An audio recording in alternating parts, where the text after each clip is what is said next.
In the area of Stoddard and Glasgow. When officers arrived, they discovered that the occupants of a dark vehicle got into an argument with some pedestrians. At that time, at least one of the suspects in the vehicle exited the car with a gun, and some shots were exchanged. The occupants of the vehicle then drove to the hospital here, where at least 2 people were discovered to have been shot and brought inside the hospital, currently being treated in a stable condition.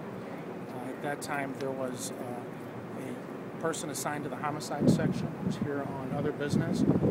He saw that the remaining suspect inside the vehicle had a weapon. He ordered that subject to put the weapon down.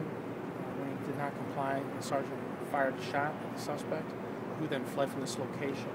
That vehicle was involved in an accident at Kings Highway in Macleod, and the suspect fled from that location. He was later caught and taken to Kings Hospital at Barnes. He's in stable condition. He's in custody at this time. No officers were injured in this incident. Was he hit with a gunshot? He was shot, yes. Was he shot here? We believe so. So you believe the officer wounded him here and then he drove over there? Right, that's what it appears to be at this time, but we're at the beginning of the investigation at this time. So how many people were initially in that vehicle? Right now we believe there were 3, but there could have been more. We're not really sure. We're still trying to get information statements from people at the scene. And is it correct that whatever shots were fired here was, we were told, on the ambulance ramp, nothing beyond? Right, it was up on the ambulance ramp outside of the emergency room. Any idea what started the fight, the initial fight that started this whole mess to begin with? At this time, no. We're still trying to get statements from residents. We're still working the same. Any ages on these suspects? No, we don't have any information on their identity or their ages yet. Who did the car belong to? That we don't have yet.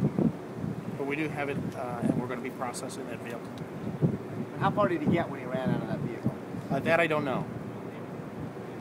How did he end up running into the pole there? Did he just do that? Was he forced it? Was there a chase underway? That I'm aware of, there was no pursuit, but he was fleeing from the scene here. I believe he was seen by an officer. He might have seen that officer's vehicle. I'm not sure what it was. But there was one weapon that was recovered from his vehicle. But he wasn't being pursued? Not that I'm aware of. We still have to go through the tapes and everything else and see. Between the ambulance ramp, the sidewalk, this whole, it's a pretty busy section here. How dangerous was that potentially when almost a shootout here?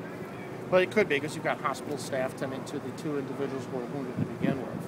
So for any suspect to come up onto the ramp here or anywhere near the hospital where you've got a lot of other patients and staff is very dangerous.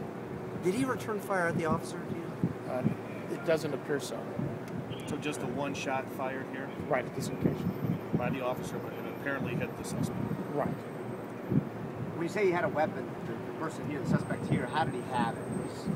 That we're, again, at the very beginning of the investigation, and actually that investigation is going to be handled by Internal Affairs because the officer involved is assigned to the homicide section. So part of our protocol to have somebody objective and outside of our unit conduct that investigation. Normally on an officer-involved shooting, homicide would conduct the investigation. So the initial shooting with the pedestrians, did the pedestrians fire those shots? Again, we're right at the beginning. We're trying to get neighbors to cooperate. It's difficult at this time. We're hopeful that people will come forward and provide us with more information. We're just kind of waiting to see right now.